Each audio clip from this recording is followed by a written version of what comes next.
Welcome to Shredding Illusions to Find Realities, and I'm James Sanders. This segment is Fear-Mongered Conditioned Terror, the old they hate us for our freedoms distortion. They hate us for our freedoms. That's what Bush said, right? I mean, it's almost like every time that something comes out, the whole 9/11 thing and what ended up happening with the Twin Towers, all that ended up getting blamed on Muslim terrorists, Islamic extremists. Take your pick. It's almost like every time something like this happens, Boston bombing again, right away, they're trying to, link it to Muslims and Islamists, and I mean, of course, they, took a shot at just about every other group that would stand against government tyranny as well. I mean, it had to be a right-wing extremist or some, disgruntled Tea Party person. But as you look over, history, ever since 9/11, just about every one of these, it's always about some supposed foreigner that's just wreaking havoc, and they just want to kill us because, well, we have a democracy and they don't.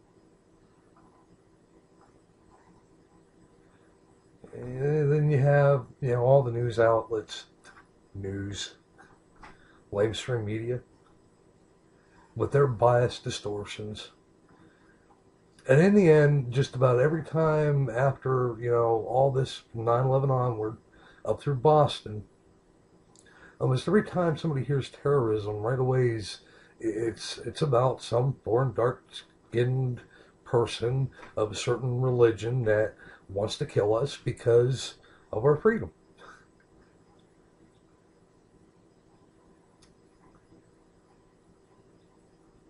The problem with this is partly inherent in the actual definition of terrorism itself. Because if you look at what the conditioning and the repetition ever since 9/11 has been, and you look at the actual definition of the terminology, it doesn't add up and it doesn't match up.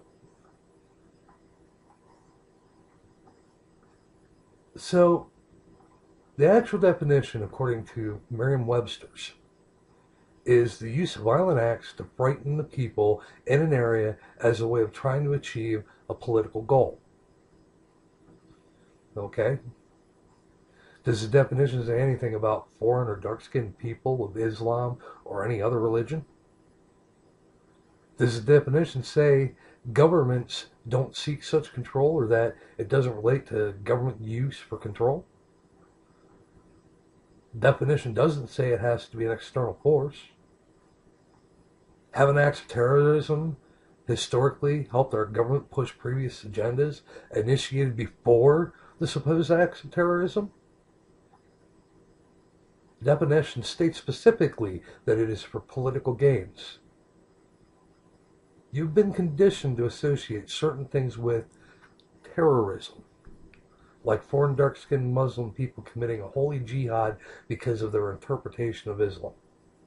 The definition provides no such evidence, and the actual evidence suggests otherwise as well. Does the illusion of terrorism as government and lamestream media push help to facilitate the divide of Americans? I'd say it does. Look at all the cameras all over the place. They weren't there a short, 10 or so years ago, but they are now. Pretty much breeding suspicion all over the place. Oh, there comes somebody wearing a turban about 3 blocks away. Maybe I better be careful because they might have a bomb strapped them and they're going to kill me. Come on. Doesn't that divide not represent a divide and conquer, helping to maintain the status quo because American citizens are suspicious of other American citizens? Interesting thoughts, huh?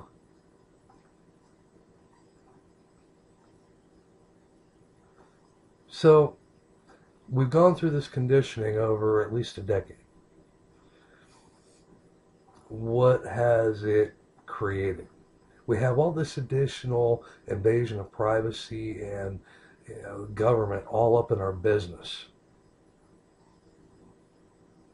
And we still have situations like the Boston bombing happening.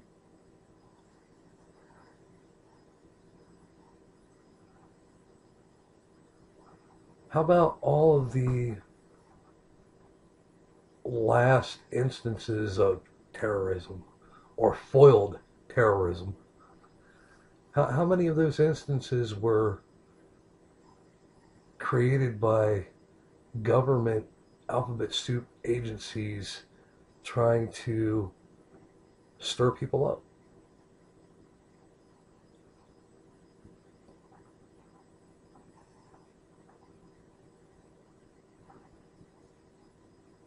And at just about every single one of these, we have watched them try to push to take away more and more of our freedom. The reactions and the results of these different things, again, we have cameras all over the place. They're not making us any safer. If they were, how'd the Boston bombing happen? Same thing with drones. And they want to have them all up in our faces as well. Surveilling us, watching us, virtually 24/7.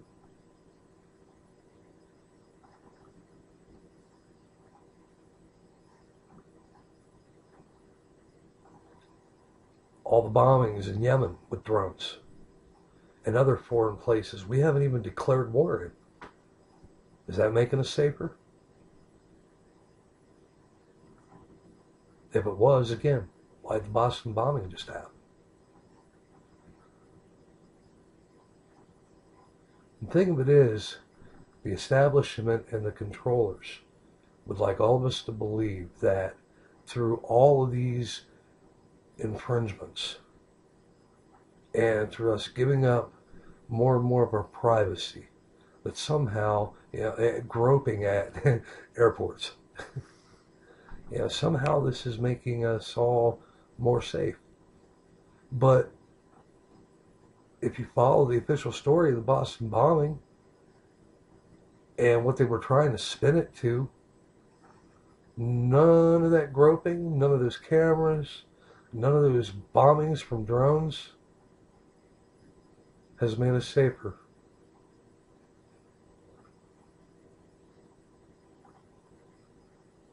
And it's never going to.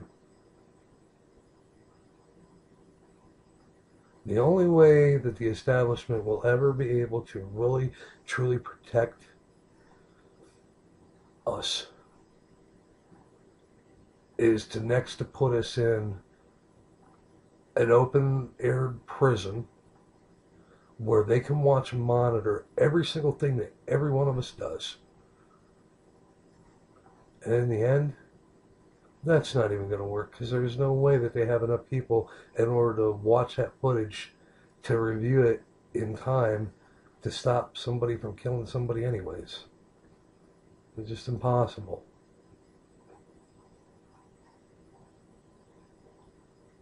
You can't depend on the government to protect us all. And you can't continue to use a certain group of people as a punching bag for the frustration and the anger, especially in ignorance.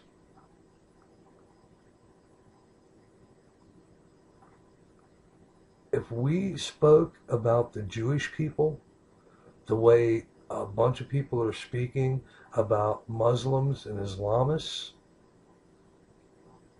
we would have the ADL and the SPLC all over our asses.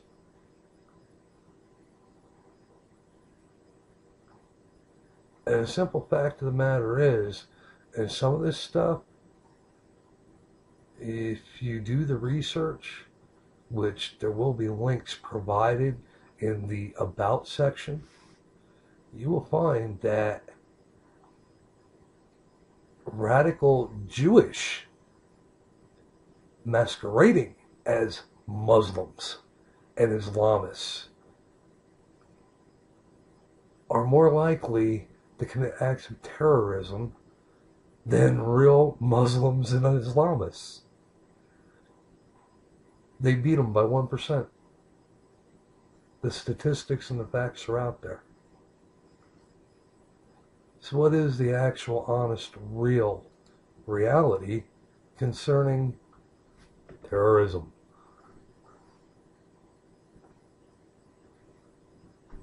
There are at least 73 denominations of Islam. 73, at least.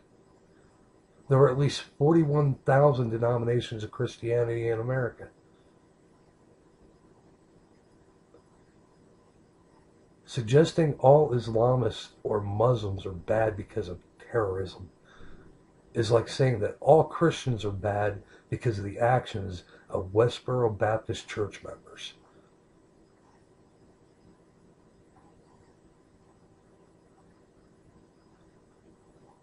Saudi Sunni Wahhabis,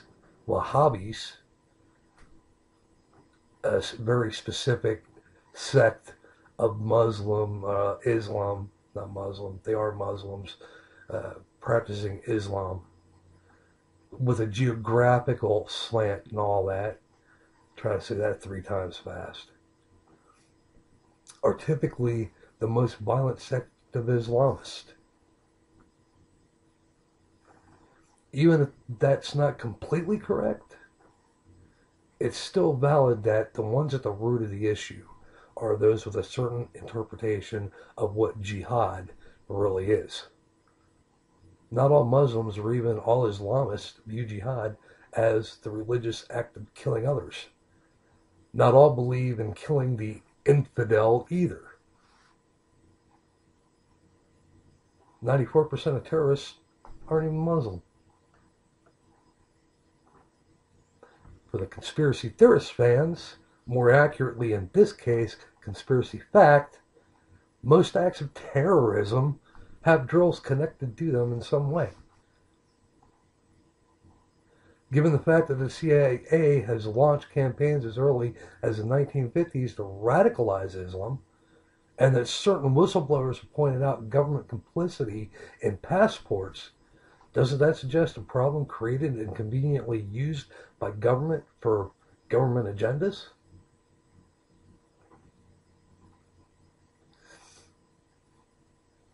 These are the facts of terrorism. The information's out there. And I can tell you right now, you're not going to get the real root truth and honesty from government. You know, you remember WMDs in Iraq. And that came from government. It came from lamestream media too. Lies. It happens all the time. And there's always an agenda. Yeah, I do not dispute the facts that, you know, our own troops have to say about the Muslims that they run into while they're deployed and basically at war with. But the reality is, most of the ones they're fighting are the extremists. And if it's not the extremists, it's one that are just trying to protect their homes and their families and themselves because they're being attacked because they're being lumped all into one group. And that's just ridiculous. Even in the stuff that I've been putting out concerning the controllers, I don't blame an entire ethnicity. I blame a specific sect that is a part of that ethnicity.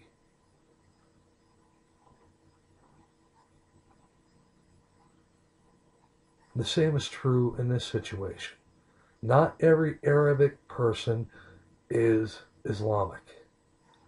Not all of them believe in the same view of Islam They're human beings, just like us, just like Americans. I mean, how many of us agree on the same damn view of things? Think about that a minute. And this is a thing that most people just never seem to, there's so much hate. There is so much feeding into the emotions that are pushed by lamestream media and our government because of agendas.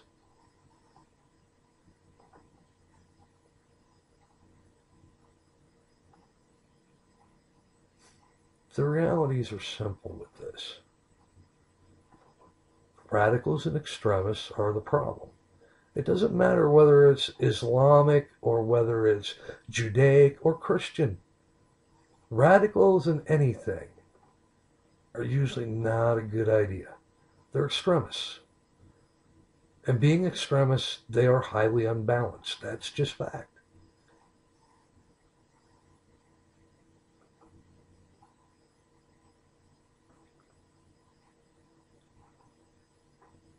They don't hate us for our democracy or our freedom. It isn't about how we rule ourselves. I mean, come on. I mean, there's a lot of people that like the idea that there's different countries that, have free health care or free tuition, but I mean, hell, we're not going there strapping bombs on ourselves or trying to hijack planes and run them into their buildings and stuff like that, are we? And the same could be said for various other ethnicities and nations throughout the world. Nobody does that.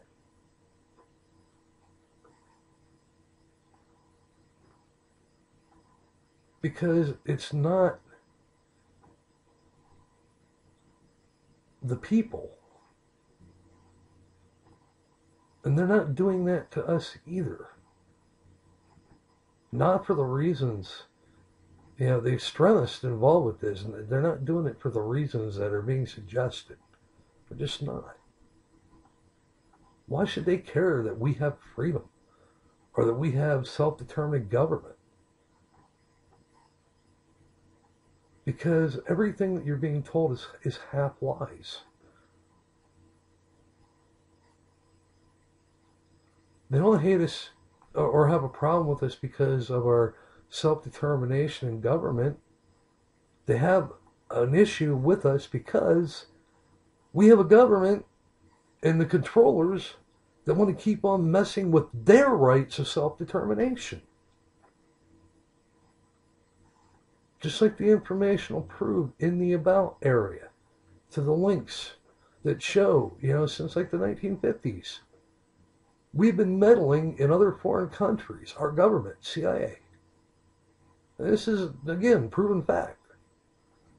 We've been meddling in the affairs of other companies, trying to topple regimes and install leadership. Well, if we're the ones that are doing that and we're influencing it, then how in the hell are they maintaining the right of self-determination when the controllers that be in America are taking that away from them? And of course, there's a lot of excuses that they'll use for doing this. And it'll wind up going back to the same extremism that they have helped create by trying to radicalize Arabic people using Islam through helping to fund their holy leaders that have a certain slant on what jihad is. All this stuff is documented in history, people.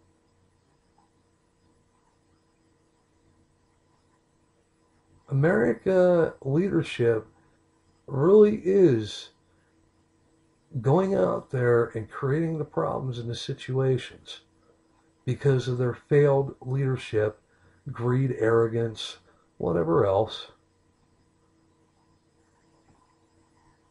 But it's not an entire Arabic people that we have to have fear of.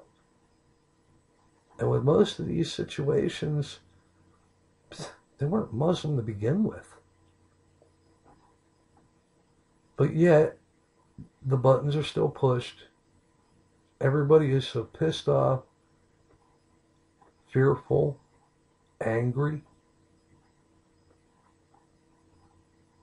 that right away it's got to be an entire ethnicity of people just because of the actions of a few extremists.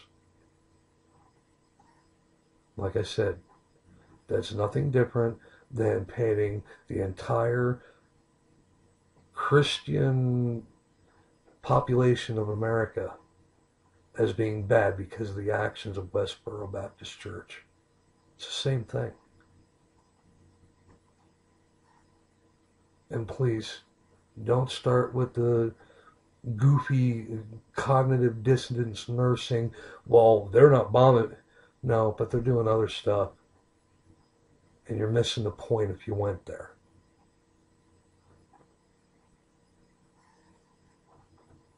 I understand the idea of wanting payback. I understand the idea of wanting justice. Hell, I even understand the idea of wanting revenge. But if we are such an advanced people, then that stuff needs to be directed at the ones that are responsible, not an entire ethnicity made guilty by association. And that's just fact. And again, there's no way in hell we'd be able to get away with it if you substituted Jewish for Islam or Muslim. Better, Jewish for Muslim. Nobody would. There would be people screaming and jumping up and down and everything else. So it's not okay to do it to Jewish people? Then why is it okay to do it to Muslim people? Really. It's time to educate yourself. It's time to stop being ignorant. It's time to realize that if you can justify and suggest that, well, it can't be all the Jewish people because of whatever, well, then you can't be saying, well, it's all the Muslim people because, no. Critical thought, people. It's common sense. It's not rocket science. Stop being lazy. Look at the links in the About section. Educate yourself. Think about the things that I've said. Find your own truths. Think about it.